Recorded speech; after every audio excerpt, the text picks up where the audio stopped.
Okay, so last class में हम लोगों ने symmetric and skew symmetric matrix देखा था और इसका प्रॉपर्टी भी हम लोगों ने देखा था। वहां तक किसी को कोई डाउट है? लास्ट क्लास में जो भी हम लोगों ने पढ़ा उसमें कुछ डाउट है? किसी को कुछ पूछना है?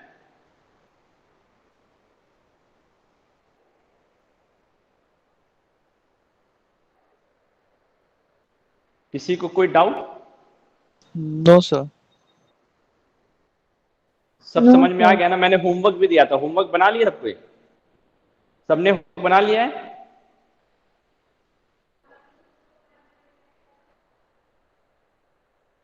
सबने होमवर्क बनाया?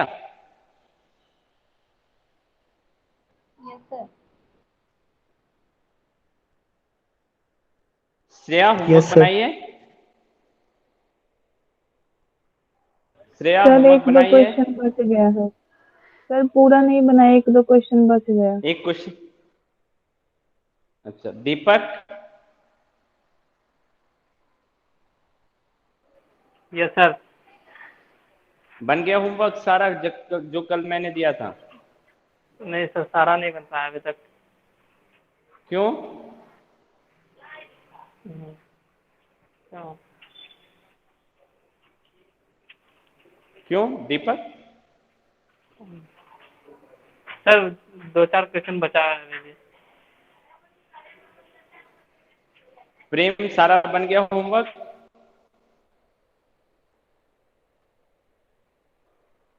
सर लास्ट में नहीं थे कल क्लास क्यों? में। सर नेट खत्म हो गया था, नहीं चल रहा था। अच्छा, मैंने वीडियो तो डाल दिया था, तो वीडियो तो रिकॉर्डिंग में चला जाता है, तो उससे तो पता चल जाता है ना क्या होमवर्क है। सर कहाँ पे मिलता है सर वीडियो? यूट्यूब पे? हाँ, सर तो पता नहीं चला सर, वो डाटा कल खत्म हो गया तो आज फिर सुबह से क्लास ही। अच्छा चलो ठीक है, बना लेना होमवर्क, ठीक है? ये सर देख के बना लेंगे। हाँ, प्रज्ञा होमवर्क बना ली है? Yes sir. कोई कंफ्यूजन? No sir. ओके। सत्यम?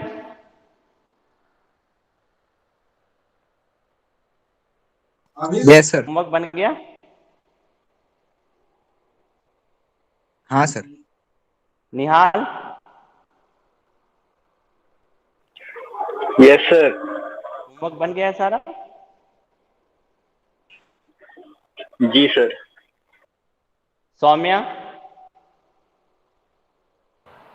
सर कल क्लास नहीं किए थे। क्यों? फोन नहीं था सर पास में। अच्छा चलो ठीक है, मैंने वीडियो अपलोड कर दिया है, देख लेना, ठीक है? और उसको कंप्लीट करना, ठीक है? Okay sir. Okay. So last में मेरे ख्याल से एक मैं देख रहा हूँ ट्रेंड, स्टार्टिंग में तो 15-16 बच्चे रहते हैं और जैसे जैसे समय बीतते जाता है ना, ये घट के संख्या जो है 10 तक चली जाती है। ऐसा क्यों होता है?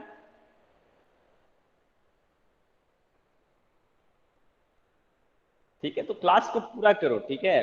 रेयर केस होता है जब डाटा खत्म हो जाता है, चलो नेटवर्क इशू है तो चलता है, लेकिन जनरली हर दिन का ये ट्रेंड है, ठीक है? 4-5 बच्चे जो है क्लास के आखिरी होते होते खत्म हो जाते हैं, निकल जाते हैं, ठीक है? वैसा मत किया करो।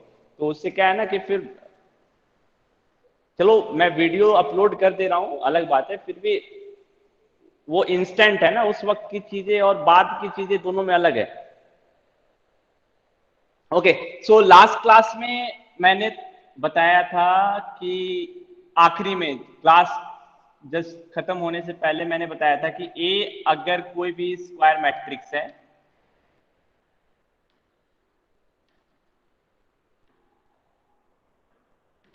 ठीक है, then A plus A transpose is always symmetric matrix. ये वाला पार्ट कल हम लोगों ने प्रूव किया था, सबको यस। समझ में आया था ना ये? Yes sir. और मैंने जो था ये होमवर्क दिया था, A minus A transpose skew symmetric matrix.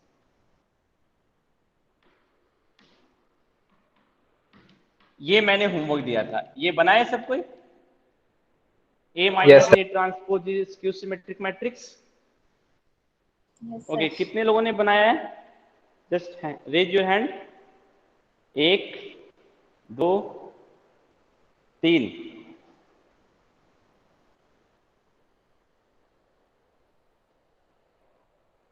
Okay, और बाकी सब? सिर्फ 4 लोगों ने ही बनाया होमवर्क, और बाकी? Anand, Anand? Yes sir. Anand, homework नहीं बनाया हो? Yes sir. सर ये ये वाला वाला छूट होमवर्क? गया था सर। सर क्यों? एक्सरसाइज किए थे, ये वाला छूट गया। क्यों, ये क्यों छोड़ दिए? कर लेंगे सर। ठीक सॉरी है, सर। होमवर्क बना लेना। चलो चलो, मैं इसको अभी सॉल्व कर दे रहा हूं। देखो, ये किसी भी स्क्वायर मैट्रिक्स के लिए ट्रू है, ठीक है? निहाल, कुछ पूछना है क्या? No sir. Okay, so A is any square matrix, ठीक है? ये कोई भी, मैंने कोई भी स्क्वायर मैट्रिक्स के लिए बोला है कि अगर ए स्क्वायर मैट्रिक्स है तो ए को अगर उसके ट्रांसपोज के साथ ऐड कर दोगे तो एक नया मैट्रिक्स। अगर तुम ए को ए ट्रांसपोज दोनों का डिफरेंस ले लेते हो तो ये जो मैट्रिक्स मिलेगा हमेशा स्क्यू सिमेट्रिक होगा। It is always true. तो इसको हम लोग प्रूफ करते हैं। तो इसको हमको स्क्यू सिमेट्रिक दिखाना है, तो कैसे हम लोगों ने स्टार्ट करना बताया था? कॉल इट एज सी। हमको C को इसका मतलब स्क्यू सिमेट्रिक दिखाना है, तो हमको क्या दिखाना पड़ेगा? अगर मुझे प्रूफ करना है कि C स्क्यू सिमेट्रिक है तो मुझे ये दिखाना पड़ेगा C is equal to minus C transpose या minus C is equal to C transpose. दोनों में से कोई भी कर सकते हो। तो चलो C ट्रांसपोज पहले निकालते हैं कि C ट्रांसपोज क्या होगा। प्रूफ में आते हैं। C ट्रांसपोज क्या होगा? तो C transpose is equal to A minus A transpose whole transpose. Now property है हमारे पास ट्रांसपोज का। ट्रांसपोज प्रॉपर्टी क्या सॉल्व करेगा? A transpose minus A transpose of transpose हो जाएगा। अब अगेन ये प्रॉपर्टी यूज हो रहा है, तो ये क्या हो जाएगा? A transpose minus A transpose of transpose क्या होता है? A। अब तुम ये जरा चेक करो कि ये क्या है। यहां पे C जो है वो A माइनस A ट्रांसपोज है, और यहां पे क्या हो रहा है? A ट्रांसपोज माइनस है, यानी कि ये माइनस से डिफर कर रहा है ना।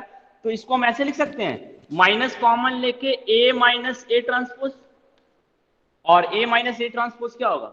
Minus C। तो C ट्रांसपोज और C में क्या रिलेशन आ रहा है? देखो तो, C transpose is equal to minus C या C is equal to minus C transpose लिख सकते हैं ना। तो इससे क्या प्रूफ हो रहा है? इससे ये प्रूफ हो रहा है कि C is always skew symmetric matrix.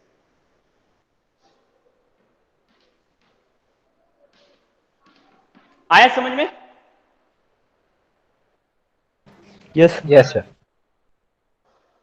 ठीक है, तो ये ऐसा बहुत सारा क्वेश्चन आएगा। हम लोग आज ना इस पे बेस्ड ही पहले कुछ क्वेश्चन सॉल्व करेंगे कि अगर मुझे बहुत सारे कॉम्बिनेशन है मैट्रिक्स के, एडिशन, सब्ट्रैक्शन, मल्टीप्लिकेशन, तो कैसे हम शो करेंगे कि वो सिमेट्रिक है या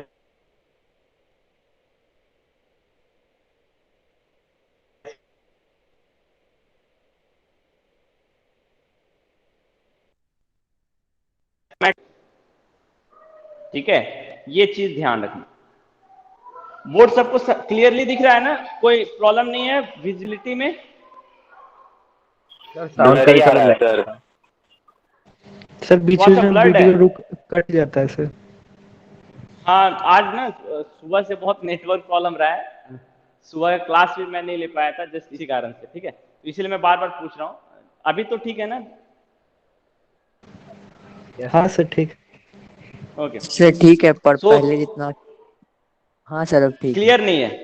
हाँ, आज नहीं थोड़ा सा सर, अब ठीक नेटवर्क है। ठीक है ना? ओके, चलो। अब पहले जैसा है सर।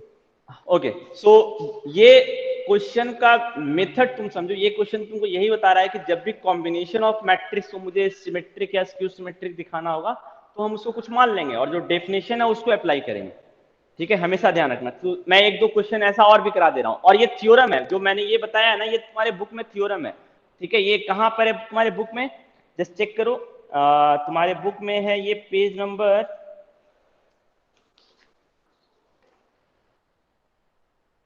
85 नहीं, 86। Theorem number 1 and theorem number 2। Theorem number 1 हम लोगों ने किया है, थ्योरम नंबर 2 अभी हम लोगों ने नहीं किया है। थ्योरम नंबर 1 यही कह रहा है, for any square matrix A with real number entries A plus A transpose is always symmetric matrix and A minus A transpose is always skew symmetric matrix। ठीक है, यहां पे देखो उसने एक वर्ड यूज किया है कि जो A का एंट्री होना चाहिए वो रियल नंबर होना चाहिए, तो जो एंट्री है वो रियल नंबर होना चाहिए। ठीक है, कॉम्प्लेक्स नंबर के लिए भी हम लोग पढ़ते हैं, बट कॉम्प्लेक्स नंबर के लिए हम लोग एक और कॉन्सेप्ट यूज करते हैं मैट्रिक्स में, वो हमारे सिलेबस में नहीं है।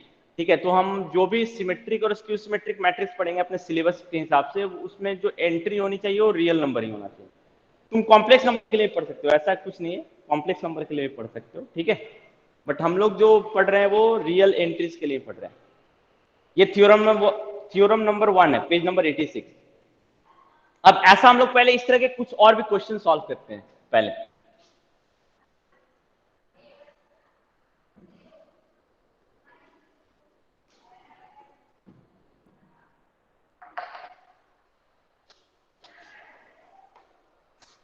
ओके, सो एक क्वेश्चन मैं अभी लिख रहा हूं।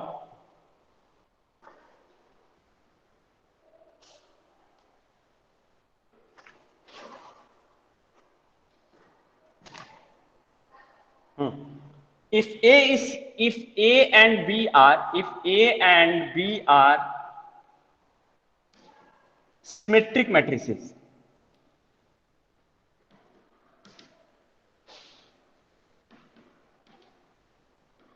prove that AB minus B is skew symmetric। मैंने बोला ना कि कॉम्बिनेशन ऑफ मैट्रिक्स का भी क्वेश्चन आ सकता है। तो तुम देखो यहाँ पे क्या बोल रखा है, गिवन क्या है, जब भी क्वेश्चन ऐसा हो स्क्यू सिमेट्रिक मैट्रिक्स दिखाने बोले तो जो गिवन है उसको भी देख लो। यहाँ पे क्या बोल रहा है, A and B are symmetric matrix, यानी कि गिवन के हिसाब से हम क्या लिख सकते हैं, A is equal to A transpose and B is equal to B transpose. पहला लाइन से हम मैथमेटिकली यही कंक्लूजन निकाल सकते हैं ना। ठीक है यहां तक? Yes sir.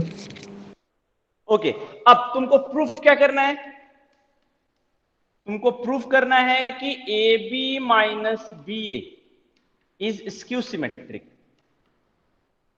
इसका मतलब क्या है, इसका मतलब यह है कि अगर मैं इसको C मान ले रहा हूं, C is equal to A B minus B A, तो हमको यह दिखाना है कि C is equal to minus C transpose या minus C is equal to C transpose, हमको यह दिखाना होगा।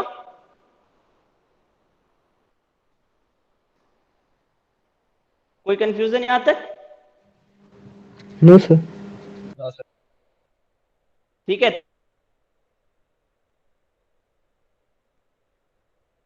तो अगर हमको A B minus B A को स्क्यू सिमेट्रिक दिखाना है तो हमको ये शो करना पड़ेगा, A C is equal to minus C transpose या सी ट्रांसपोज इक्वल टू, इसमें देंगे तो मैट्रिक्स मेरा सिमेट्रिक जाएगा। ठीक है, तो अब मेरे ख्याल से सॉल्व कर सकते हो तुम लोग इसको। Yes sir. ठीक है, चलो मैं सॉल्व कर दे रहा हूं। हाँ ट्राई करो, तब ट्राई करो, 2 मिनट समय दे रहा हूं। सर स्क्यू हाँ स्क्यू सिमेट्रिक है। सिमेट्रिक है, ये प्रूफ कर, हाँ स्क्यू सिमेट्रिक है तो प्रूफ कर लिए। Yes sir. ओके, 2 लोग और, बाकी सब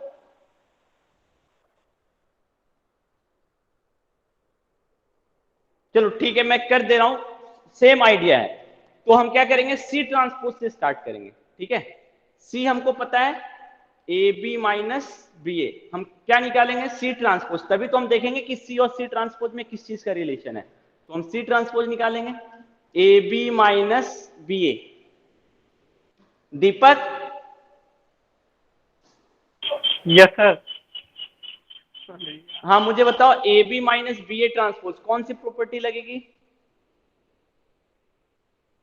क्या लिख सकते हैं, A B minus B A transpose को क्या लिख सकते हैं?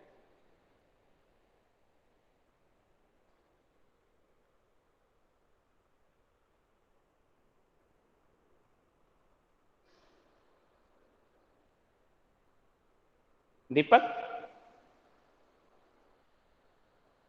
Yes sir. क्या लिख सकते हैं? क्या इसके बाद वाला लाइन क्या लिख सकते हैं, बता सकते हो?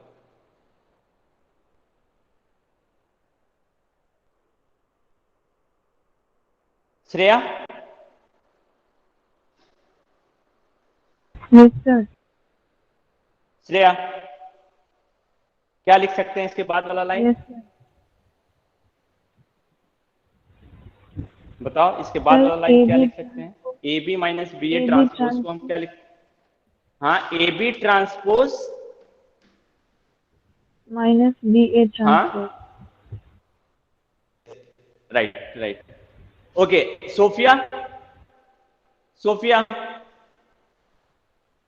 Yes sir. A B transpose minus B A transpose, तो इसमें कोई प्रॉपर्टी ट्रांसपोज की लग सकती है क्या? Yes sir, B B transpose A transpose हो जाएगा ए बी ट्रांसपोज का। Yes, B transpose A transpose minus ये क्या हो सकता है? A transpose B transpose. A transpose B transpose, yes right. Sahil, Sahil, Yes, sir. B transpose A transpose कुछ और लिखा जा सकता है क्या गिवन के हिसाब से?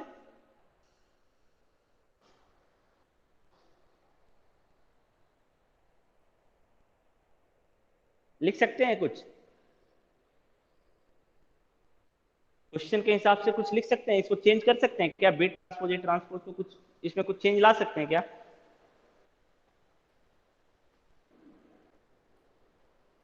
नहीं पता सर। हाँ साहिल, नहीं हाँ? पता सर। नहीं पता। क्यों?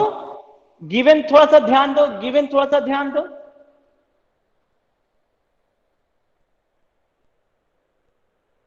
Yes sir, A B minus B A हो जाएगा। A B minus B A नहीं होगा, बी सर ट्रांसपोज किसके बराबर होगा? बी के बराबर ना। Sir B A minus B A A B हो माइनस ए जाएगा बी सर। होगा ना। हाँ हाँ, यही तो बस, इसलिए मैंने बोला जो गिवन है ना उसको थोड़ा सा ध्यान दो। तो पहले तो देखो, इसको देख के लग रहा था साफ प्रॉपर्टी यूज करेंगे। अब प्रॉपर्टी यूज करने के बाद तुमको ध्यान रहना चाहिए कि तुम्हारा एम क्या है। तुमको सी ट्रांसपोज और सी में रिलेशन लाना है। तो सी ट्रांसपोज और सी में रिलेशन लाना है, तो सी मेरा ए बी और बी ए के जैसा दिख रहा है, यानी कि सी ट्रांसपोज में भी ए बी और बी ए दिखना चाहिए। अब यहां तक हमको साफ दिख रहा है कि ये ट्रांसपोज में है, तो हम जो गिवन ए ट्रांसपोज ए है और बी ट्रांसपोज बी है, क्योंकि गिवन है कि A B are symmetric matrix, तो हम इसको लिख सकते हैं ना B A minus A B. अब जरा इन दोनों को कंपेयर करो, ये है A B minus B A है B A minus A B, तो हम इसमें से माइनस कॉमन ले सकते हैं और इसको ऐसे लिख सकते हैं। ओके, अब ये क्या हो जाएगा? सी ट्रांसपोज माइनस सी, तो सी ट्रांसपोज माइनस सी, तो इससे क्या कंक्लूजन निकल रहा है? सी इज स्क्यू सिमेट्रिक मैट्रिक्स, और सी तुम्हारा किसके बराबर है? सी जो है वो A B minus B A के बराबर है, तो प्रूफ हो गया A B minus B A is skew symmetric matrix. समझ में आया ना कि अगर कॉम्बिनेशन ऑफ मैट्रिक्स को तुमको सिमेट्रिक या स्क्यू सिमेट्रिक दिखाना है तो कैसे सॉल्व करोगे? मेरे ख्याल से ये क्वेश्चन तुमको एग्जैक्ट आइडिया दे रहा है कि कैसे प्रोसीड करना है। किसी को कोई confusion? No sir. No sir. ठीक है, तो अब मैं क्या है ना, एक दो क्वेश्चन जो है वो तुम लोग को होमवर्क दे रहा हूं, तुम लोग इसको खुद से बनाना, इस तरह के क्वेश्चंस को। ठीक है, तो मैं अभी बोर्ड पे लिख दे रहा हूं, तुम लोग इसको सॉल्व करके नेक्स्ट क्लास में मुझे बताओगे।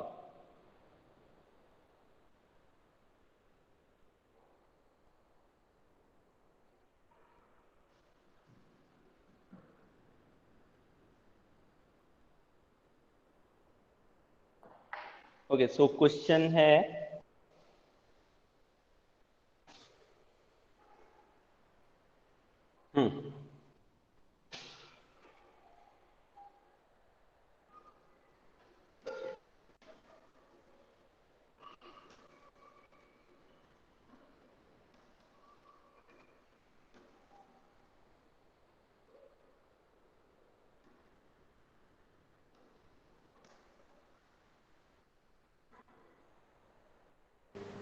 ये सर तुम्हारे वीडियो बुक का ही ब्लर आ रहा क्वेश्चन था। है।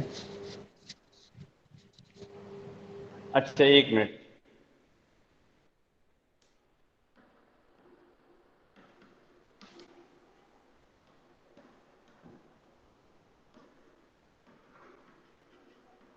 एक मिनट मैं चेक करता हूँ। Sir, now it's okay. Okay,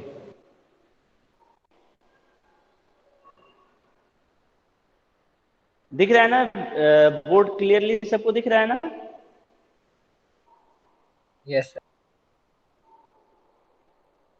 board सबको दिख रहा है? ओके।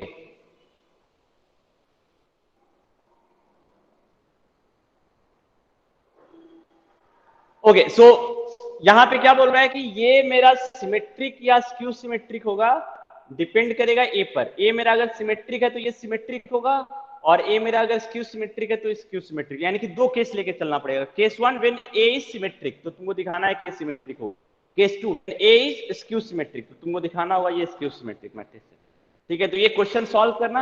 अब थोड़ा सा मैं इसमें एक हिंट दे दे रहा हूं। अगर मान लो तुमको 3 मैट्रिक्स दिया हुआ है, इस पे ट्रांसपोज लगाना है, तो कैसे ट्रांसपोज लगाओगे? ट्रांसपोज की जो प्रॉपर्टी है वो हम दो के लिए जानते हैं, ए बी ट्रांसपोज तो बी ट्रांसपोज ए ट्रांसपोज। अगर 3 पे तुमको मान लो कंफ्यूजन हो रहा है, तो कैसे सॉल्व करोगे इस कंफ्यूजन को? तो तुम अपने कॉन्सेप्ट को ही यूज करो। तुम्हारा कॉन्सेप्ट बोलता है कि एट ए टाइम हम दो मैट्रिक्स को यूज कर सकते हैं, और मैट्रिक्स मल्टीप्लीकेशन जो है ये मेरा एसोसिएटिव होता है। तो हम क्या करेंगे, दो मैट्रिक्स में ब्रैकेट दे देंगे और एक मैट्रिक्स बाहर कर देंगे। तो अब ये बिल्कुल इसके जैसा हो गया ना, A B into C matrix, तो ये एक मैट्रिक्स हो गया और ये एक मैट्रिक्स हो गया। तो अब इसमें प्रॉपर्टी के हिसाब से ये क्या हो जाएगा, C transpose A B whole transpose.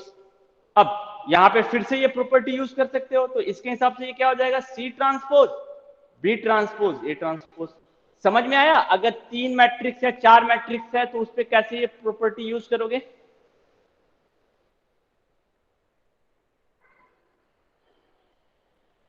सबको समझ में आया? Yes sir. Yes sir. ठीक है, तो इसी कॉन्सेप्ट का यूज इसमें होगा। तो इस क्वेश्चन को तुम लोग खुद से सॉल्व करोगे, ये तुम्हारा homework.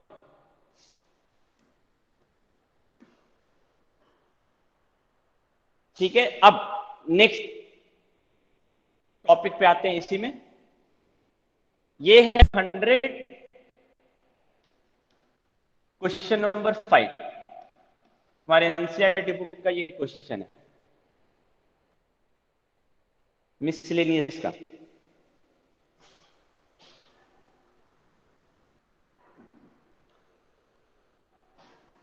Okay, next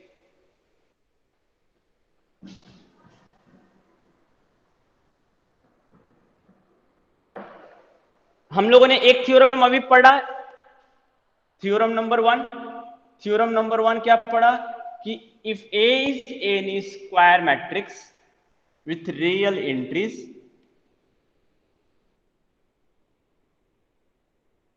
square matrix with a real entries, then A plus A transpose is symmetric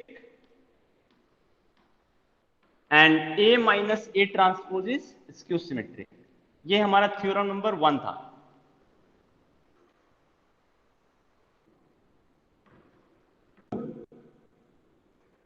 ये थ्योरम नंबर 1 से ही आ रहा है, थ्योरम नंबर 2, इसीलिए मैं दोनों को साथ लिख रहा हूं। थ्योरम नंबर 2 क्या बोलता है कि अगर मेरे पास एक स्क्वायर मैट्रिक्स है, तो ये थ्योरम नंबर 2 बोलता है कि इस स्क्वायर मैट्रिक्स को मैं दो मैट्रिक्स में ब्रेक कर सकता हूं। इस स्क्वायर मैट्रिक्स ए को मैं दो मैट्रिक्स के सम में लिख सकता हूं, और ये दोनों मैट्रिक्स कैसा मैट्रिक्स होगा, जिसमें एक मैट्रिक्स जो होगा वो सिमेट्रिक होगा, और जो दूसरा मैट्रिक्स होगा वो मेरा स्क्यू सिमेट्रिक होगा। तो ये थ्योरम यही बोलता है कि एक स्क्वायर मैट्रिक्स को we can write any square matrix as a sum of two matrix where one matrix will be symmetric and the another matrix will be skew symmetric। ये थ्योरम समझ में आया? क्या बोल रहा है ये थ्योरम? हम किसी भी स्क्वायर मैट्रिक्स को ऐसे लिख सकते हैं, ये थ्योरम यही बोलता है। ठीक है, हम किसी भी स्क्वायर मैट्रिक्स को दो मैट्रिक्स के सम में लिख सकते हैं। जिसमें एक मैट्रिक्स मेरा सिमेट्रिक होगा और दूसरा मैट्रिक्स मेरा स्क्यू सिमेट्रिक होगा। ये हम किसी भी स्क्वायर मैट्रिक्स के लिए कर सकते हैं। तो अब नेक्स्ट क्वेश्चन राइज होता है, तो ये बी और सी होगा क्या? अब यही क्वेश्चन राइज होता है कि ये बी और सी कैसे हम पता करेंगे कि ये बी और सी क्या होगा। ठीक है, तो बी और सी पता करने के लिए हम थ्योरम नंबर 1 पे चलते हैं। तुम ऑब्जर्व करो, थ्योरम नंबर 1 में हम लोगों ने कोई भी एक स्क्वायर मैट्रिक्स दिया था, दो मैट्रिक्स बनाना सीखा था, जिसमें एक मैट्रिक्स सिमेट्रिक था और दूसरा मैट्रिक्स स्क्यू सिमेट्रिक था। तो एक तरह से हम बोल सकते हैं कि बी जो होगा वो इसके बराबर हो सकता है, सी जो है वो इसके बराबर हो सकता है, बोल सकते हैं, क्योंकि बी और सी भी मेरा सिमेट्रिक और स्क्यू सिमेट्रिक है ना, तो हम बोल सकते हैं ना बी तब तो ये हो जाना चाहिए और सी ये होना चाहिए। बट क्या ऐसा है, ये चेक करके हम लोग देखते हैं। तो बी और सी को अगर जोड़ेंगे तो हमको ए मिलना चाहिए ना।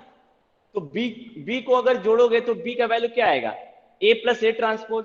सी का वैल्यू क्या आएगा, ए माइनस ए ट्रांसपोज। दोनों को जोड़ोगे तो A transpose cancel, A plus A 2a आ जाएगा। लेकिन हमको चाहिए कितना, ए, यानी कि इसमें कुछ मॉडिफिकेशन हमको करना पड़ेगा।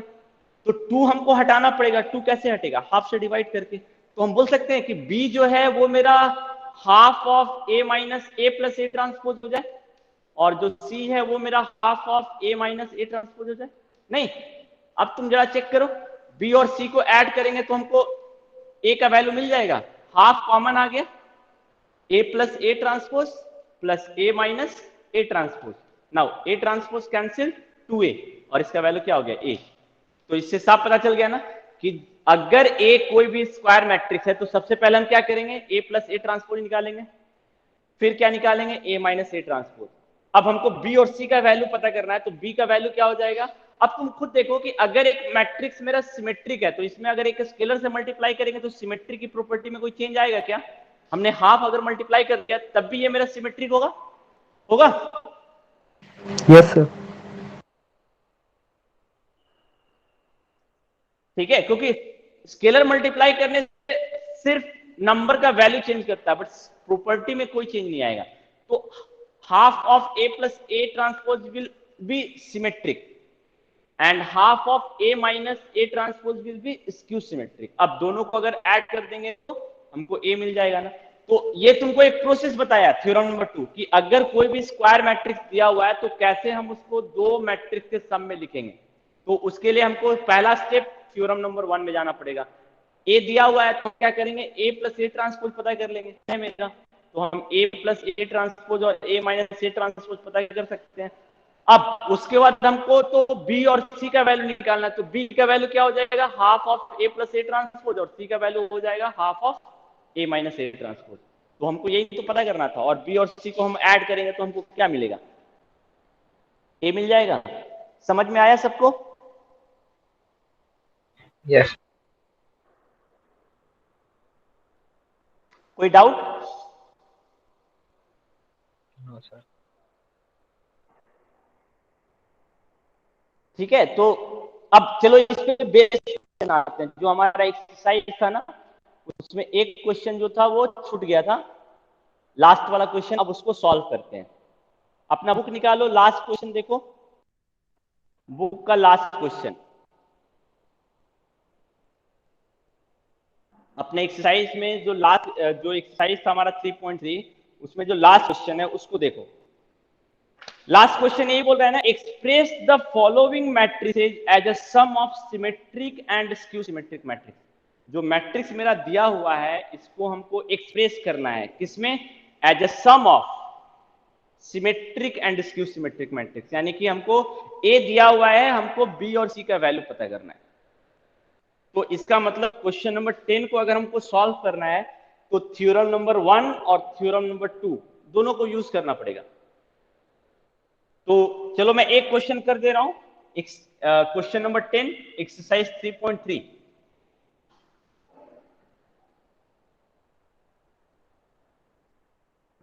Question number 10 exercise 3.3।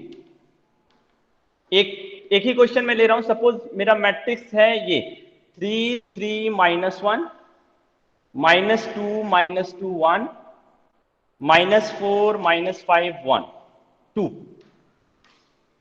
बोला है कि इसको एक्सप्रेस करो as a sum of symmetric and skew symmetric matrix. तो क्वालिटी ए तो हमको बोला है कि then express A as symmetric matrix as a sum of symmetric and skew symmetric matrix. तो हमको बी और सी का वैल्यू निकालना होगा। तो हमने अभी थ्योरम नंबर 1 और 2 पढ़ा था। तो बी का वैल्यू क्या होगा? Half of A plus A dash. Yes. तो इसको निकालो। हाँ, तो हाफ ए का वैल्यू दिया हुआ है 3 3 -1 -2 -2 1 -4 -5 2। ये ए हो गया। ए ट्रांसपोज निकालो तो क्या आएगा? 3 3 -1। इसका ट्रांसपोज कर रहे हैं -2 -2 1 एंड इसका ये भी कॉलम में चेंज हो जाएगा -4 -5 और 2। अब दोनों को ऐड करो, हाफ कितना हो जाएगा? 3 3 6 3 -2 1 -5 -1 हो जाएगा। ये -4 हो जाएगा, ये -4 और ये -5 और ये कितना हो जाएगा? -4 और ये हो जाएगा 4। चेक करो, ये तुम्हारा सिमेट्रिक मैट्रिक्स है सिमेट्रिक मैट्रिक्स। तो बी पता चल गया ना कि बी का वैल्यू क्या होगा। अब इसी तरह सी का वैल्यू हम निकालते हैं। बोर्ड दिख रहा है ना सबको? यस। Yes sir. ओके, सी का वैल्यू क्या होगा तब? सी का ए ट्रांसपोज। तो हाफ ए का वैल्यू हमको पता है 3 3 -1 -2 -2 1 -4 -5 2 और ए ट्रांसपोज का वैल्यू है, इसका ट्रांसपोज कर लो तो 3 3 -1 -2 -2 1 -4 -5 2। दोनों को सब्ट्रैक्ट कर दो। ठीक है, सो दोनों को सब्ट्रैक्ट कर दोगे तो ये हो जाएगा हाफ 3 -3 0 3 + 2 5 -1 + 4 3 हो जाएगा। ठीक है, -2 -3 -5 0 1 + 5 6 ये हो जाएगा -3 ये हो जाएगा -6 और ये 0। और तुम चेक करो ये स्क्यू सिमेट्रिक मैट्रिक्स है। और चेक कर लो बी और सी को जोड़ने पे ए आ रहा है कि नहीं आ रहा है। ऑब्वियसली आएगा। बी और सी को जोड़ो, हाफ कॉमन लेना पड़ेगा दोनों में, है ना? दोनों में हाफ कॉमन ले लेते हैं क्योंकि दोनों में हाफ है मल्टीप्लाई। तो हाफ कॉमन ले लिया, ये मेरा 6 हो गया। 6 1 1 -4 -4 1 -4 -4 और -5 -4 4 प्लस स्क्यू सिमेट्रिक मैट्रिक्स 0 5 3 -5 0 6 -3 -6 0। ठीक है, जोड़ के देखो आ रहा है कि नहीं आ रहा है। हाफ जोड़ेंगे तो ये हो जाएगा 6 0 6 1 6 -5 -2 -4 -4 2 -8 -10 और 4। 2 से डिवाइड कर दो, स्केलर मल्टीप्लिकेशन ऑलरेडी जानते हैं तो 2 से डिवाइड कर देंगे तो ये हो जाएगा 3 3 -1। देखो 3 3 -1 है, फिर -2 -2 1 और -4 -5 2। आ रहा है? आया समझ में सबको? Yes sir. कैसे एक मैट्रिक्स को हम sum of two symmetric and skew symmetric matrix लिखेंगे? सबको समझ में आया? यस।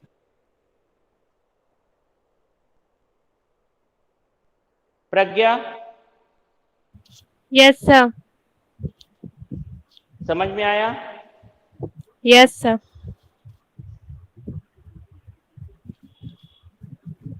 दीपक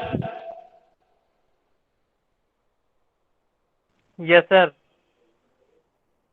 समझ में आ गया? Yes sir. ठीक है, तो अब जो क्वेश्चन नंबर 10 है वो पूरा हो जाएगा सबसे? Yes sir. ठीक है, तो क्वेश्चन नंबर 10 जो है ये कंप्लीट करना। सो ये एक्सरसाइज 3.3 सबसे कंप्लीट हो जाएगा। Yes, sir. Yes sir. Okay, अब आते हैं नेक्स्ट टॉपिक पे। सो हमारा 3.3 कंप्लीट हो गया।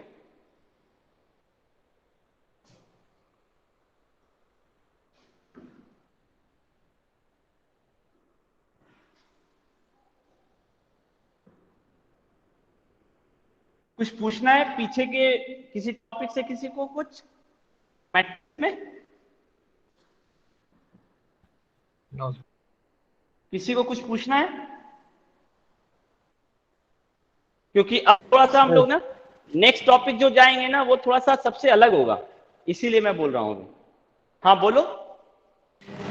सर एक वैल्यू फाइंड करने वाला होता है ना जिसमें अननोन होता है, हाँ, कल बताए थे सर, वो वाला थोड़ा कंफ्यूजिंग लगा। क्या कंफ्यूजन है आनंद, बताओ। सर जैसे एक मैट्रिक्स है ना, तो उसमें मतलब ABC का वैल्यू फाइंड करना है, वो मतलब हाँ जो भी जैसे कि सेकंड में रहता है कॉलम 2 रो 1 में, वैसे ही फिर इधर ही। हाँ, तो वो तो डेफिनेशन बेस्ड है ना, सिमेट्रिक और क्वेश्चन सर स्क्यू वैसा सिमेट्रिक मिला है। मैट्रिक्स के डेफिनेशन पे बेस्ड था। सिमेट हाँ हाँ आनंद सर एक बोलो, बार क्या बोल क्लियर रहे कर थे? दीजिए ना। अच्छा चलो ठीक है। जैसे ये क्वेश्चन था तुम्हारा A6 -9 B50 C08 और बोल दिया कि ये जो ए, हाँ तो बताओ क्या प्रॉब्लम है आनंद?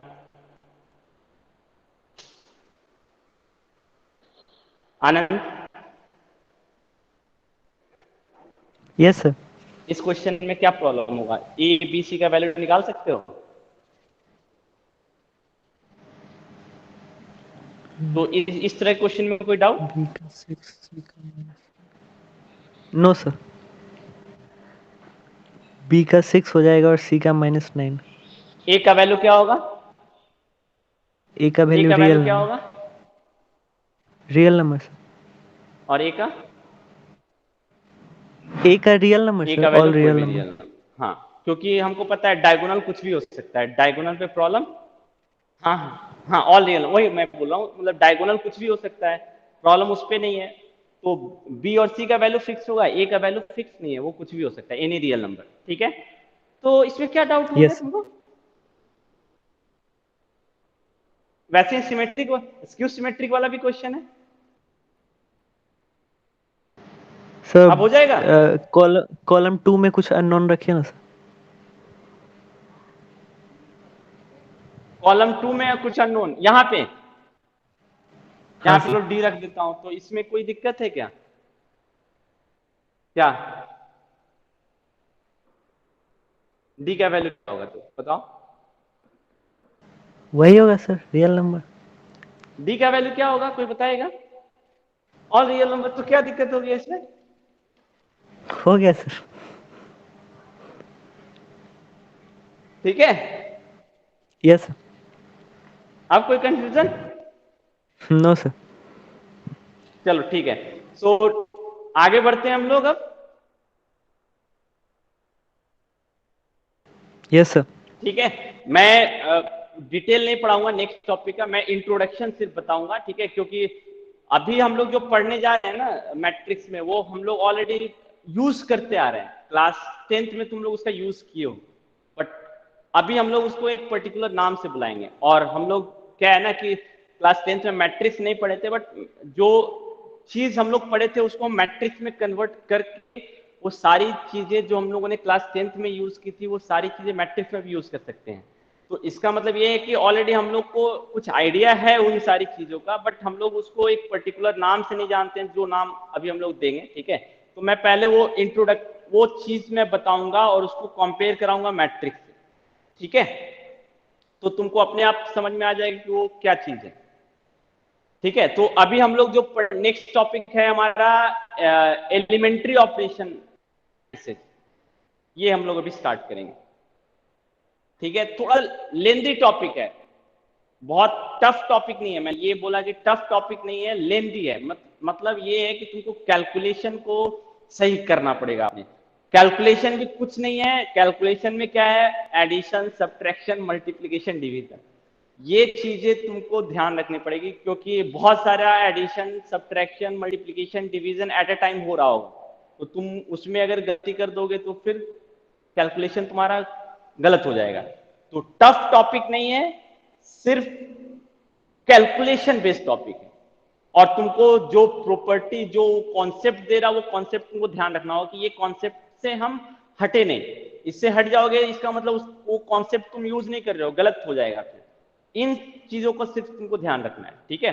तो अभी हम लोग जो स्टार्ट कर रहे हैं वो है हमारा एलिमेंट्री ऑपरेशन।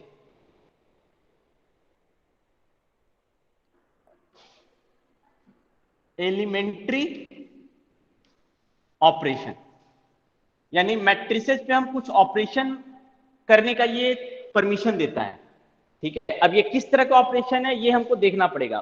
बुक सबको थोड़ा सा निकाल लो, ताकि बुक में भी तुमको ध्यान रहे कि बुक में हमको कैसे पढ़ना है, ठीक है? Page number 90, page number 90। 11, 12 number छोड़ दिया था मैंने। देखो 11 नंबर तो हम लोगों ने बना लिया ना, ए बी माइनस बी एक ऐसा मैट्रिक्स होगा, और 12 नंबर तो बना ही सकते हो। Yes sir. क्या? ठीक है, तो हम लोग अभी जो मैट्रिक्स पढ़ रहे हैं एलिमेंट्री ऑपरेशन, ये क्या है, एक मैट्रिक्स हमको दिया हुआ है, इस पे हम कुछ ऑपरेशन करने का ये परमिशन देता है, और जैसे ही ये ऑपरेशन करेंगे ये मैट्रिक्स मेरा दूसरे मैट्रिक्स में कन्वर्ट हो जाएगा। तो मान लो पहले ये ए था और ये मेरा जो है वो एक दूसरा मैट्रिक्स बन जाएगा जैसे ही हम ये एलिमेंट्री ऑपरेशन इस पे अप्लाई करेंगे। तो इसीलिए देखो उसके साथ ब्रैकेट में दी जाए ट्रांसफॉर्मेशन ऑफ मैट्रिक्स, इसलिए इसको हम लोग एलिमेंट्री ऑपरेशन भी बोल सकते हैं, ट्रांसफॉर्मेशन ऑफ मैट्रिक्स भी बोल सकते हैं, क्योंकि जब ये एलिमेंट्री ऑपरेशन हम अप्लाई करेंगे तो मेरे मैट्रिक्स का ट्रांसफॉर्मेशन हो जाएगा, ठीक है? टॉपिक का नाम में कोई प्रॉब्लम नहीं है, ठीक है? अब ये हमको समझना पड़ेगा कि ये एलिमेंट्री ऑपरेशन है क्या, ठीक है? ये इसीलिए इंपॉर्टेंट है कि जब तुम हायर स्टडीज मैथ्स में करोगे तो तुमको 2x2, 3x3 मैट्रिक्स देखने को नहीं मिलेगा, एक जनरल मैट्रिक्स रहेगा n×n। तो उन सारे मैट्रिक्स को जो सिंप्लीफिकेशन करते हैं उसमें एलिमेंट्री ऑपरेशन का बहुत ही इंपॉर्टेंट रोल है, ठीक है? तो ये एक तरह से तुम्हारा बेसिक हो गया कि तो तुमको समझना होगा कि एलिमेंट्री ऑपरेशन याद करने के लिए कर सकते हो, अगर नहीं समझोगे तो तुमको समझ में ये लगे कि एक सिंपल प्रोसेस चल रहा है, बट ये प्रोसेस का अपना एक मीनिंग है, ये प्रोसेस क्या कर रहा है ये तुमको बताएगा, ठीक है? सो हम पहले ये समझेंगे कि हमारा एलिमेंट्री ऑपरेशन क्या होता है, ओके? सो इसको ट्रांसफॉर्मेशन ऑफ मैट्रिक्स भी बोलते हैं, क्योंकि ये एक मैट्रिक्स से दो मैट्रिक्स में कन्वर्ट हो जाता है। तो ये जो ट्रांसफॉर्मेशन हुआ ना मैट्रिक्स का, तो ए से ये बी में कन्वर्ट हो गया, तो हम बोलेंगे ए और बी जो है वो मेरा इक्विवेलेंट मैट्रिक्स है या सिमिलर मैट्रिक्स है। जैसे ट्रायंगल में सिमिलर वर्ड यूज करते हो ना, उसी तरह हम लोग बोलेंगे कि एलिमेंट्री ऑपरेशन अप्लाई करने के बाद जब एक मैट्रिक्स दूसरे मैट्रिक्स में कन्वर्ट हो जाता है तो इन दोनों मैट्रिक्स में क्या रिलेशन होगा, सिमिलर। बोलेंगे ए मैट्रिक्स और बी मैट्रिक्स सिमिलर है, और सिमिलर का जो नोटेशन क्लास 10th में यूज करते थे वही नोटेशन हम यहाँ भी यूज करेंगे। This two matrix are similar, तो हम लोग ऐसा ही नोटेशन यूज करेंगे। This means what, A and B are similar matrix. तो तुमको अपने आप समझ में आया कि यानी कि ए से बी में गए होंगे या बी से ए में गए होंगे, तो हमने किसका यूज किया होगा, एलिमेंट्री ऑपरेशन का यूज किया होगा, ठीक है? सो ए और बी आर सिमिलर मैट्रिक्स अगर हम एलिमेंट्री ऑपरेशन का यूज करेंगे। अब आते हैं एलिमेंट्री ऑपरेशन होता क्या है। तो मैं पहले एक एग्जांपल ले रहा हूं, ठीक है? मैं एग्जांपल से समझा दे रहा हूं इसको।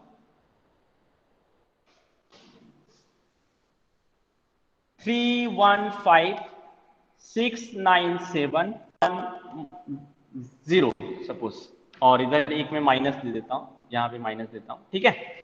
ये मेरा एक मैट्रिक्स है ए। पहला एलिमेंट्री ऑपरेशन क्या बोलता है। अब एलिमेंट्री ऑपरेशन दो तरह के होते हैं, एक रो ऑपरेशन और दूसरा होता है कॉलम ऑपरेशन। यानी कि एलिमेंट्री ऑपरेशन हम सिर्फ रो पे अप्लाई कर सकते हैं या फिर कॉलम पे, दोनों पे हम एक साथ अप्लाई नहीं करेंगे। पहले ही तुमको फिक्स कर लेना है कि तुम रो ऑपरेशन अप्लाई करोगे या कॉलम ऑपरेशन। अगर रो ऑपरेशन अप्लाई करोगे इसका मतलब तुमको जो ऑपरेशन यूज करोगे वो सिर्फ रो पर यूज करोगे और उस ऑपरेशन में सिर्फ रो का ही यूज कर सकते हो, कॉलम का यूज नहीं कर सकते। यानी कि ऐसे तुमको यूज करना पड़ेगा। और अगर तुम पहले ही डिसाइड कर लेते हो कि तुमको कॉलम ऑपरेशन यूज करना है तो तुम सिर्फ कॉलम का यूज करोगे, तुम रो का यूज नहीं करोगे। ठीक है, elementary row operation and elementary column operation. अगर तुम्हारे क्वेश्चन में लिख दिया कि यूज एलिमेंट्री कॉलम ऑपरेशन तो वो अलग चीज होगी, यानी कि तुमको कॉलम ऑपरेशन यूज करना होगा। ठीक है, तो मैं एक एक करके बता रहा हूं। सपोज मैं पहले एलिमेंट्री रो ऑपरेशन की बात कर रहा हूं। मैं इस मैट्रिक्स में पहले डिसाइड कर लिया कि मैं क्या यूज करूंगा, एलिमेंट्री रो ऑपरेशन यूज करूंगा। ठीक है, तो एलिमेंट्री रो ऑपरेशन, पहला एलिमेंट्री रो ऑपरेशन क्या बोलता है? पहला एलिमेंट्री रो ऑपरेशन यही बोलता है कि हम इस मैट्रिक्स में किसी भी दो रो या दो कॉलम को इंटरचेंज कर सकते हैं। फर्स्ट एलिमेंट्री ऑपरेशन तुमको इस चीज की परमिशन देता है।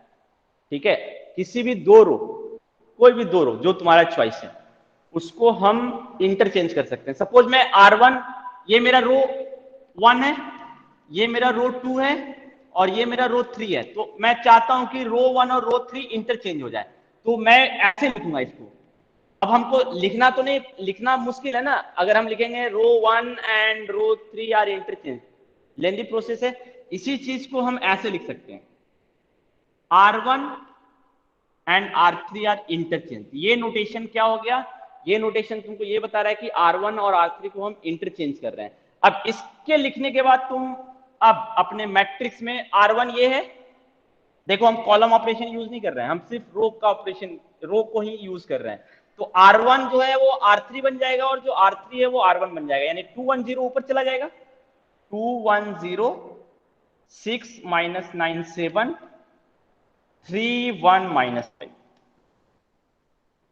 तो ये देखो, अब ये दोनों मैट्रिक्स अलग अलग मैट्रिक्स है ना, तो ये मेरा ए मैट्रिक्स है, ये मेरा बी मैट्रिक्स है, बट हम बोलेंगे ये दोनों मैट्रिक्स मेरा सिमिलर मैट्रिक्स है। ये मैट्रिक्स कैसे आया, इस पे हमने एक एलिमेंट्री ऑपरेशन यूज किया। और कौन सा एलिमेंट्री ऑपरेशन यूज किया, दो रो को हम इंटरचेंज करने वाला एलिमेंट्री ऑपरेशन यूज किया। पहला एलिमेंट्री ऑपरेशन सबको समझ में आया? पहला एलिमेंट्री ऑपरेशन किस चीज का परमिशन देता है?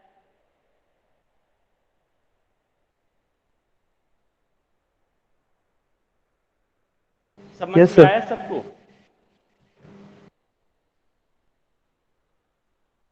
सबको समझ में आया? साहिल? Yes sir. समझ में आया पहला एलिमेंट्री ऑपरेशन किस चीज की परमिशन देता है? Yes sir. Saumya? Hello sir. हाँ बोलो साहिल। सर बोल रहे थे पहले अगर रो यूज करते हैं तो उसके बाद जो सेकेंड सिमिलर मैट्रिक्स बनता है तो उसमें कॉलम क्यों नहीं यूज कर सकते हैं? फिर मैंने क्या बोला, एलिमेंट्री रो ऑपरेशन सिर्फ तुमको रो ऑपरेशन का यूज करने का परमिशन देता है, उसमें हम कॉलम ऑपरेशन को मिक्स नहीं कर सकते। एलिमेंट्री ऑपरेशन का ये रूल है। ठीक है, उससे क्या एक फायदा है, ठीक है, कहीं कहीं किसी मैथमेटिकल प्रॉब्लम में दोनों भी यूज होता है, बट उसका अपना एक फायदा है। अगर मुझे कोई टारगेट अचीव करना है ना, तो अगर हम एक तरह के ऑपरेशन का यूज करते हैं ना, तो एग्जैक्टली हम उस टारगेट को इजिली अचीव कर सकते हैं, क्योंकि हमको पता है कि अगर मैं रो ऑपरेशन यूज कर रहा हूं तो क्या क्या चेंज होगा। लेकिन अगर तुम रो और कॉलम को मिक्स कर दोगे ना, तो तुम थोड़ा सा कंफ्यूज हो जाओगे। ठीक है, कि कब क्या चेंज हो रहा है ये तुमको एग्जैक्टली तब पता नहीं चल पाएगा। लेकिन क्योंकि अभी तुमको नहीं पता चला कि हम क्यों यूज कर रहे हैं, इसीलिए ये तुमको नहीं पता चल रहा है। ठीक है, बट जब हम एक टारगेट फिक्स कर लेंगे कि हमको ऐसा करना है, तो एक पर्टिकुलर फिक्स ऑपरेशन जो है उस टारगेट को इजीली अचीव कर सकता है। जीरो लाने के लिए सर। ठीक है निहाल? हाँ यस सर। क्या बोल रहे हो आनंद? हाँ बोले आनंद सर क्या बोल जीरो रहे हो? लाने के लिए। अब अभी हम लोग नहीं जान रहे हैं कि हमारा टारगेट क्या है, ठीक है? लेकिन सर कर तो बट सकता है ना दोनों यूज। मैं यही बोल रहा हूं कि हाँ दोनों यूज जनरली अगर तुम्हारे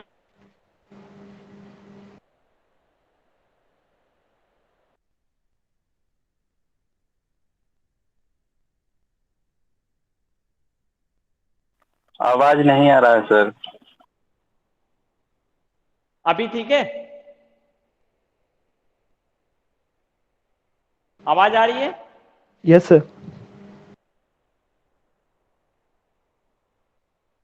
ठीक है निहाल, आवाज आ रही है ना? हाँ सर आवाज ठीक है। ओके। आज भी देखो बहुत सारे बच्चे जो है निकल गए हैं, 10 बच्चे हैं, बस अटेंडेंस देने के लिए सब आते हैं। सब भाग गए सर। हाँ हाँ नहीं मैं समझ रहा हूँ, ठीक है, मैं अटेंडेंस मैथ दे का ही भी ले रहा अटेंडेंस हूँ। बनता है सर। जब पेरेंट टीचर्स मीटिंग, हाँ क्यों नहीं, मैं तो अपना अटेंडेंस हर दिन बनाता हूँ ना, सबका स्क्रीनशॉट लेता हूँ, स्टार्टिंग मिडिल फिर आखिरी में स्क्रीनशॉट लेता हूँ ना मैं। अच्छा सर, तो ये सारे टीचर ठीक है अपना तो अपना बनाएंगे तो इससे क्या फायदा होगा? क्या फायदा होगा कि जब तुम्हारे पेरेंट मिलने आएंगे हम लोग से, तो तुम लोग क्या पढ़ते हो, कब नहीं पढ़ते हो, कब क्लास करते हो, कब नहीं करते हो, तुम्हारे पेरेंट को हम बता तो सकते हैं ना। लक्षण बताया ओ जाएगा सर, क्या क्या किया है क्या? क्लास में। ऐसा भी होगा सर?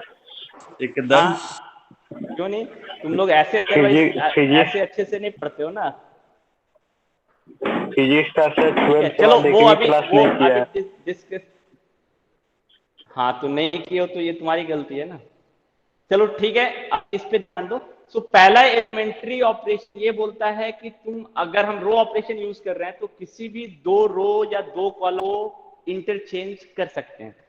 ये तुम्हारा चॉइस है, किस दो रो या दो कॉलम को इंटरचेंज करना चाहते हो। जैसे मेरा चॉइस था R1 और R3 को मैं चेंज करना चाहता हूं, तो इंटरचेंज का ये नोटेशन है। तो पहले ये तुम लिखोगे, ये बता रहा है कि तुम ऑपरेशन यूज कर रहे हो, इंटरचेंज करने का ऑपरेशन यूज कर रहे हो, और किस पे अप्लाई कर रहे हो, R1 और R3 पे अप्लाई कर रहे हो। यानी R1 R3 they will be interchange. So R3 चला गया R1 पे और R1 चला गया R3 पे। ये हो गया पहला एलिमेंट्री ऑपरेशन। इस पे फिर से तुम ऑपरेशन अगर चाहो तो ऑपरेशन यूज कर सकते हो, R1 और R2 को इंटरचेंज कर सकते हो। तो अब हम लिखेंगे R1 इंटरचेंज विथ R2, तो ये यहां आ जाएगा और ये यहां आ जाएगा। फर्स्ट एलिमेंट्री ऑपरेशन में किसी को कोई confusion?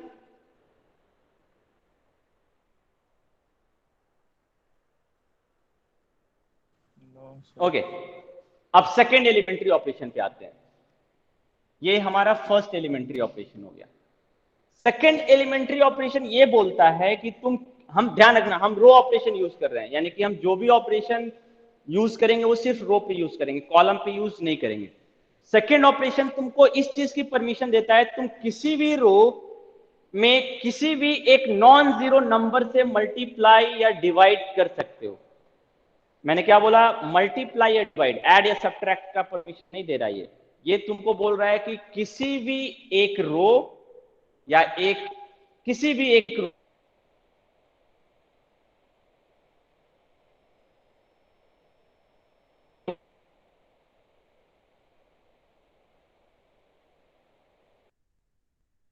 Sir voice is not clear. में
मेरी आवाज आ रही है या नहीं?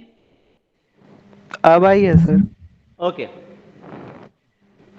Okay, so second elementary of board भी ठीक दिख रहा है ना सबको? Yes sir. Okay, so second elementary row operation क्या बोलता है? मैं किसी भी रो में एक नॉन जीरो नंबर से मल्टीप्लाई या डिवाइड कर सकता हूं। मैंने ऐड या सब्ट्रैक्ट वर्ड नहीं यूज किया। मैं किसी भी एक रो में एक नॉन जीरो नंबर से मल्टीप्लाई या डिवाइड कर सकता हूं। ये तुम्हारा चॉइस है। मान लो R2 में मैं 3 से मल्टीप्लाई करना चाहता हूं, तो R2 चेंज हो जाएगा। तो R2 चेंज हो जाएगा तो हम इसको ऐसे लिखेंगे, R2 will be replaced by 3R2, यानी कि R2 को मैं किससे रिप्लेस करूंगा? R2 में 3 मल्टीप्लाई करके रिप्लेस करूंगा। तो अब ये वाला मैट्रिक्स मेरा क्या बन जाएगा? चेक करो, 2 1 0 तो जैसा है वैसे ही रहेगा। इसमें क्या हो जाएगा? 3 मल्टीप्लाई हो 18 जाएगा। माइनस 27 21। 18, हाँ 80 माइनस 27 21, और ये 3 1 माइनस 5। समझ में आया सबको? सेकेंड एलिमेंट तुम मल्टीप्लाई और डिवाइड दोनों कर सकते हो जो तुम्हारा रिक्वायरमेंट है, बट नॉन जीरो नंबर से। जीरो से मल्टीप्लाई करोगे तो पूरा का पूरा रो ही मल्टीप्लाई करेंगे, तो एक नॉन जीरो नंबर से ही मल्टीप्लाई करेंगे। ये दूसरा एलिमेंट्री ऑपरेशन ये बोलता है कि हम किसी भी रो में एक नॉन जीरो नंबर से मल्टीप्लाई या फिर डिवाइड, जो हमको चाहिए वो हम कर सकते हैं। ऐड या सब्ट्रैक्ट नहीं, हम इसमें 3 ऐड या सब्ट्रैक्ट नहीं कर सकते हैं। ये नहीं बोलता है एलिमेंट्री ऑपरेशन जो सेकंड वाला है। फर्स्ट वाला बोलता है इंटरचेंज कर सकते हैं। सेकंड बोलता है कि हम किसी भी रो में एक नॉन जीरो नंबर से मल्टीप्लाई कर सकते हैं। और इसको हम कैसे लिखेंगे? जिस रो में भी मल्टीप्लाई करना उस रो को हम किससे रिप्लेस कर रहे हैं? एक non zero number into that row. सबको समझ में आया? श्रेया? Yes sir. सृष्टि समझ में आया?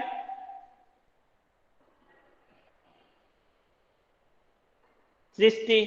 Yes sir. शुभम?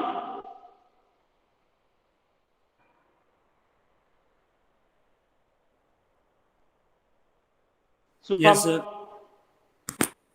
समझ में आया second elementary operation? Yes. Okay, अब आते हैं थर्ड पे। थर्ड थोड़ा सा टिपिकल हो जाएगा, थोड़ा सा टिपिकल होगा, ठीक है। अब थर्ड एलिमेंट्री ऑपरेशन क्या बोलता है? थर्ड एलिमेंट्री ऑपरेशन बोलता है कि मान लो कि किसी रो को मुझे चेंज करना है। पहले ये डिसाइड करो किसको तुमको चेंज करना है। मान लो मुझे R2 को चेंज करना है, और R2 में मान लो मुझे यहाँ पर 1 लाना है। यहाँ पे 3 है ना, तो इसको मुझे क्या लाना है? 1। तो एक तरीका है हम इसको 3 से डिवाइड कर दें। सेकेंड एलिमेंट्री ऑपरेशन ये बोलता है। एक और तरीका है, अगर हम माइनस कर देंगे सर।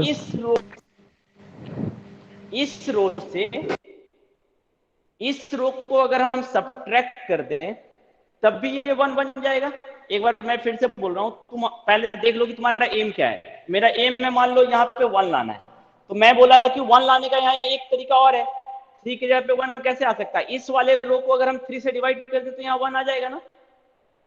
एक और तरीका है 1 लाने का, अगर मैं इस रो को इस रो से सब्ट्रैक्ट कर दूं तब भी 1 आ जाएगा। क्या मैं बोल रहा हूं? R3 में से मैं R2 को सब्ट्रैक्ट कर दूं, 3 में से 2 चला जाएगा तो 1, यहाँ 1 आ जाएगा ना। 1 में से 1 जाएगा तो यहाँ 0, और -5 में से 0 जाएगा तो -5। बट हमारा एम था यहाँ पे 1 आना, आ गया ना 1। तो second elementary operation, third elementary operation क्या बोलता है कि मैं जिस रो को भी चेंज करना चाहता हूं, मैं मान लो R3 को चेंज करना चाहता हूं, तो R3 को मैं कैसे चेंज कर सकता हूं? R3 माइनस R1 ऐसे चेंज कर सकता हूं। यानी कि मैं जिस रो को भी चेंज करना चाहता हूं उस रो में किसी दूसरे रो को ऐड या सब्ट्रैक्ट कर सकता हूं बाय मल्टीप्लाइंग सम कांस्टेंट। जैसे R3 को मैं चेंज करना चाह रहा था, तो R3 में मैं किसी दूसरे रो में कुछ नंबर मल्टीप्लाई करके, यहां पे मैंने क्या मल्टीप्लाई किया? -1 मल्टीप्लाई करके R3 में ऐड कर सकता हूं। ऐसा ये परमिशन देता है थर्ड एलिमेंट्री ऑपरेशन। तो यहां पे मुझे 1 चाहिए था, तो हमने क्या किया? इसमें -1 मल्टीप्लाई करके इसके साथ ऐड कर दिया, तो ये क्या बन जाएगा? 210, क्योंकि ये चेंज नहीं करेगा। चेंज कौन कर रहा है? R3 चेंज कर रहा है, तो सिर्फ R3 को चेंज करके लिखोगे। 18 - 27 21, ये हो जाएगा 1 0 माइनस को।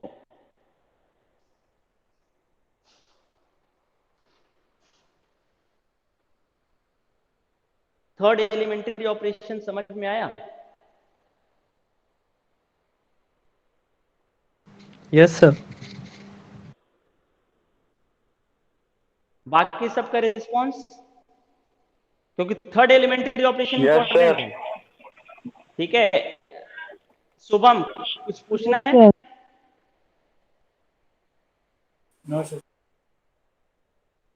चलो ठीक है। सो मैं इसको थोड़ा सा और एलोबरेट कर दे रहा हूँ, बहुत सारे एग्जांपल दे दे रहा हूँ मैं थर्ड एलिमेंट्री ऑपरेशन पे। मुझे पता है कंफ्यूजन तो है कुछ लोगों को, लेकिन वो पूछ नहीं रहे हैं।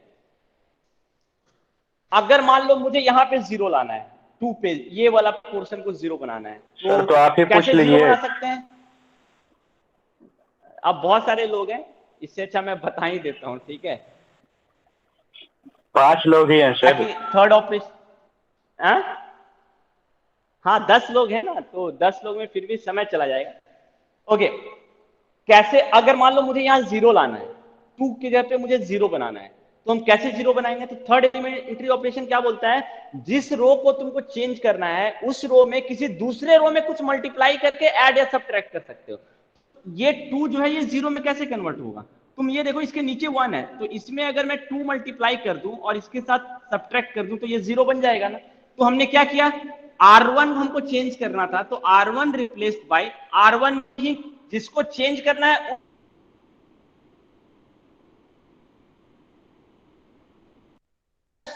उसको पहले लिखना होगा। तो R को चेंज करना है तो R1 में कुछ ऐड या सब्ट्रैक्ट होगा। ठीक है, तो R1 में क्या ऐड या सब्ट्रैक्ट होगा?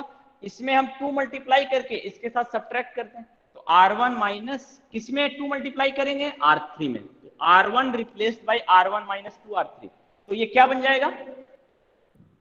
सब्ट्रैक्ट। लेकिन इसमें 2 मल्टीप्लाई, R3 को हम चेंज नहीं कर रहे हैं, ये ध्यान रखना।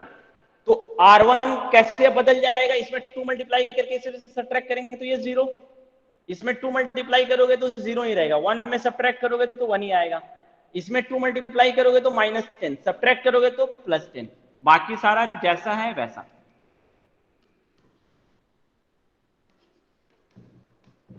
समझ में आया?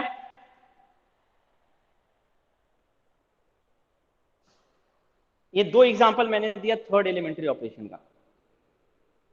सबको समझ में आया? Yes sir. ठीक है, अब तुम इन 3 एलिमेंट्री ऑपरेशन को पढ़ चुके हो। अब मैं तुमको क्या बोल रहा हूं, ये 3 जो एलिमेंट्री ऑपरेशन है ना, तुमने क्लास 10th में ऑलरेडी यूज किया है। कोई बताएगा कहां पे यूज किए हो? किसी को कुछ गेस?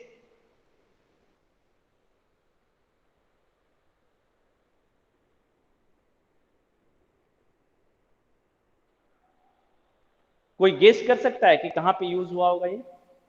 सर ये क्लास 10 इक्वेशन, क्वाड्रेटिक इक्वेशन में?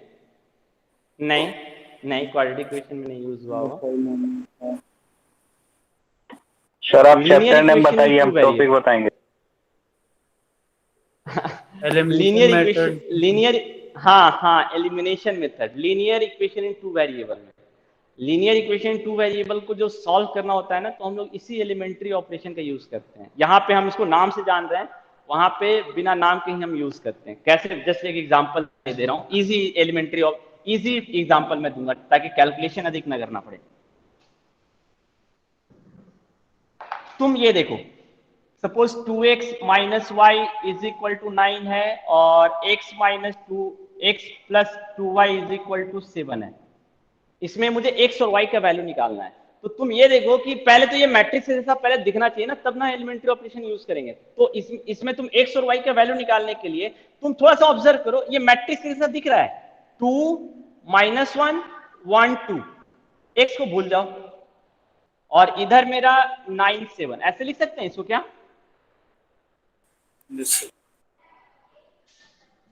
जो मेरा कोफिशिएंट है वो मैट्रिक्स में कन्वर्ट हो गया। अब तुम देखो, अगर तुमको x और y का वैल्यू निकालना है तो क्या करोगे? ये वाला अगर पोर्शन में 0 कर दूं, ये वाला पोर्शन अगर मैं ये वाला पोर्शन में 0 कर दूं और यहां 1 कर दूं, और ये वाला पोर्शन में 0 कर दूं और यहां पे 1 कर दूं, तो इधर भी कुछ चेंज आया था मैट्रिक्स में, क्योंकि एलिमेंट्री ऑपरेशन इधर भी यूज करेंगे तो इधर भी यूज करेंगे। तो अब तुम देखो, ये 1 किसको रिप्रेजेंट करेगा? x को, x प्लस 0 जीरो जीरो ये y, 0 into x plus 1 into y is equal to some number. तो तुम देखो एक्स का वैल्यू निकल जाएगा और वाई का वैल्यू निकल जाएगा, निकल जाएगा ना। तो तुम देखो जो एक्स और वाई का वैल्यू निकालना है ना, एलिमिनेशन मेथड जिसको तुम बोलते हो, उसमें तुम एक्चुअली इसी का यूज करते हो। अब यानी कि तुम्हारा एम फिक्स हो गया ना। या हाँ बोलो निहाल। सर दिख नहीं रहा था, फिर से बता दीजिए, कैमरा क्वालिटी खराब हो गया था थोड़ा। अभी ठीक है? हाँ सर अब ठीक है। ओके, मैं बोल रहा हूं ये जो लीनियर इक्वेशन 2 वेरिएबल है, इसमें हम एलिमेंट्री ऑपरेशन का यूज करते हैं एक्स और वाई का वैल्यू निकालने के लिए। कैसे? तुम इसको ऑब्जर्व करो, इसको हम ऐसे लिख सकते हैं 2 - 1 और 9 7 इधर आ गया 1 और 2, तो इधर एक मैट्रिक्स है, इधर एक मैट्रिक्स है। अब तुम देखो अगर तुमको एक्स और वाई का वैल्यू निकालना है तो तुम इस मैट्रिक्स को किस में कन्वर्ट करना चाहोगे? यहाँ पे 1, यहाँ पे 0, यहाँ पे 0 और यहाँ पे 1। तो ऑब्वियस सी बात है कुछ एलिमेंट्री ऑपरेशन हम यूज किए होंगे, कुछ ऐड या सब्ट्रैक्ट किए होंगे, तो इधर भी कुछ चेंज आएगा। अब तुम अगर इस मैट्रिक्स को वापस इसमें लेके जाओगे तो ये कैसा दिखेगा? x plus 0y is equal to some constant and 0x plus y is equal to some constant. तो x का वैल्यू निकल जाएगा और y का वैल्यू निकल जाएगा। यस सर समझ गया। समझ गए सर। सबको समझ में आया ना कि ये ठीक है? तो एक तरह से हम लोग एलिमेंट्री ऑपरेशन जो है यूज कर रहे हैं पहले से। अभी हम इसको एक पर्टिकुलर नाम से जानते हैं, पहले हम लोग इसको और मैट्रिक्स भी नहीं देखते थे, हम लोग ऐसे ही यूज करते थे। तो इसको इसमें एलिमेंट्री ऑपरेशन कैसे यूज कर रहे हो अब जरा चेक करो। अब तुम देखो तुमको यहाँ पे 1 लाना है, तो कैसे 1 लाओगे? इसको इसमें से सब्ट्रैक्ट कर देते हैं, थर्ड एलिमेंट्री ऑपरेशन यूज करो। थर्ड एलिमेंट्री ऑपरेशन यूज कर सकते हैं। तुम्हारा एम क्या है? 1 0 0 1 लाना। अब देखो यहाँ पे एम तुम्हारा फिक्स हो गया है, तो इसमें हम क्या करेंगे? इसको 1 लाना है, तो इसमें से अगर इसको सब्ट्रैक्ट कर देंगे तो ये 1 बन जाएगा। तो हम किस में किसको सब्ट्रैक्ट कर रहे हैं? R1 में से R2 को सब्ट्रैक्ट कर रहे हैं। तो ये मैट्रिक्स मेरा क्या बन जाएगा? 1, इसको सब्ट्रैक्ट करोगे तो ये भी 1, ये 1, ये 2, तो इधर भी चेंज आएगा। 9 में से 7 भी सब्ट्रैक्ट होगा, तो ये क्या हो जाएगा? 2 7। अब देखो यहाँ पे 1 आ गया जो तुम्हारा एम था। अब मुझे यहाँ 0 लाना है, तो 0 कैसे आएगा? इसमें से इसको सब्ट्रैक्ट कर दोगे, third elementary operation. Hello sir. इसको में हेलो सर। हाँ बोलो निहाल। हाँ सर हाँ, वहाँ पे 1 -3 होना चाहिए था ना? -3 क्या? कहाँ पे? यस सर, कॉर्नर में। यहाँ पे -3। हाँ -3 राइट राइट, सही है ना? ठीक है यस ठीक सर। है ओके। अब तुम देखो तुम्हारा नेक्स्ट टाइम क्या है? यहाँ 0 लाना। तो 0 कैसे आएगा? अगर मैं इसमें से इसको सब्ट्रैक्ट कर दूं तो यहाँ 0 आ जाएगा। इसका मतलब कौन चेंज होगा? R2 चेंज होगा। तो हम क्या लिखेंगे? R2 is replaced by R2 - R1, third elementary operation. तो ये क्या हो जाएगा? चेक करो 1 0। अब इसमें से इसको सब्ट्रैक्ट कर रहे हो तो ये माइनस प्लस हो जाएगा, यानी कि 5 3। तो इधर भी चेंज आएगा, इसमें से इसको सब्ट्रैक्ट कर रहे हो तो 2 5। तो तुम देखो पहला एम तुम्हारा अचीव हो गया, 1 और 0 आ गया। अब हमको क्या लाना है? कहां पे? -3। हाँ -3। अब तुम्हारा एम क्या है? यहाँ पे 0 और 1 लाना। तो यहाँ पे 0 और यहाँ पे 1, तो यहाँ पे 1 कैसे आएगा? तुम खुद चेक कर सकते हो। अगर मैं इस रो को 5 से डिवाइड कर दूं तो यहाँ 1 आ जाएगा, डिवाइडेड बाय 5। Divided by 5। तो R2 divided by 5, R2 by 5। तो ये मेरा क्या हो जाएगा? 1 - 3 0 और 1। तो इधर भी 5 से डिवाइड करना पड़ेगा इसको, तो 2 और यहाँ पे 1। अब नेक्स्ट यहां 1 आ गया, तो अब इसको 0 बनाना आसान है ना। -3 0 कैसे बनेगा? इसमें अगर 3 मल्टीप्लाई करके इसमें ऐड कर दे तो ये 0 बन जाएगा। तो हम क्या यूज करेंगे? R1 replaced by R1 plus 3R2, ऐसे लिख सकते हैं। Yes sir. लिख सकते हैं ऐसे। तो 3 इसमें मल्टीप्लाई करके इसमें ऐड कर दे रहे हैं, तो ये क्या हो जाएगा? चेक करो 1001। तो इधर भी 3 मल्टीप्लाई करके इसमें ऐड करना पड़ेगा, तो 3 मल्टीप्लाई करोगे इसमें ऐड करोगे तो ये क्या हो जाएगा 5 1। अब जस्ट चेक इट, x का वैल्यू क्या आएगा 5 क्योंकि y का कोफिशिएंट 0 है, और y का वैल्यू क्या आएगा 1 क्योंकि x का कोफिशिएंट 0 है। तुम एक तरह से ऐसे ही करते थे ना, इसको इससे इसमें 2 मल्टीप्लाई करके या तो इसको इससे सब्ट्रैक्ट कर दो तो यहाँ 1 बन जाता था, है ना। ऐसा ही प्रोसेस करते थे हम लोगों ने, थोड़ा सा स्टेप बाय स्टेप इसको किया। सबको समझ में आई ये elementary operation?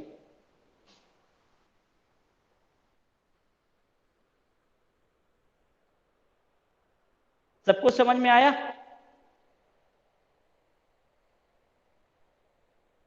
Yes sir. Yes sir. Yes sir. Okay, so चलो मैं एलिमेंट्री ऑपरेशन को समझने के लिए तुम खुद से ना एक दो लीनियर इक्वेशन 2 वेरिएबल ले लो, उसको सॉल्व करो just by using elementary row operation only. ठीक है, तो मेरे ख्याल से तुमको समझ में आ जाएगा कैसे हमको एलिमेंट्री ऑपरेशन यूज करना है। क्या खुद से एक दो लीनियर इक्वेशन लेके सॉल्व कर सकते हो ना? सर खुद से बोलिएगा तो नहीं हो पाएगा, आप ही दे दीजिएगा तो हो जाएगा शायद। अच्छा चलो मैं एक दो ही क्वेश्चन दे रहा हूं होमवर्क।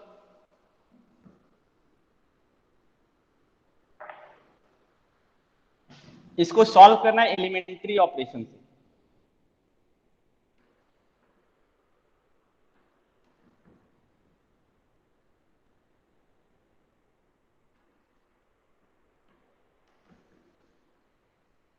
ठीक है, एक ही क्वेश्चन काफी है, एक ही क्वेश्चन सॉल्व करना। ठीक है, तो आइडिया इसी से आ जाएगा। ठीक है, ओके सर। ओके, तो चलो क्लास खत्म करते हैं। Thank you sir. ओके।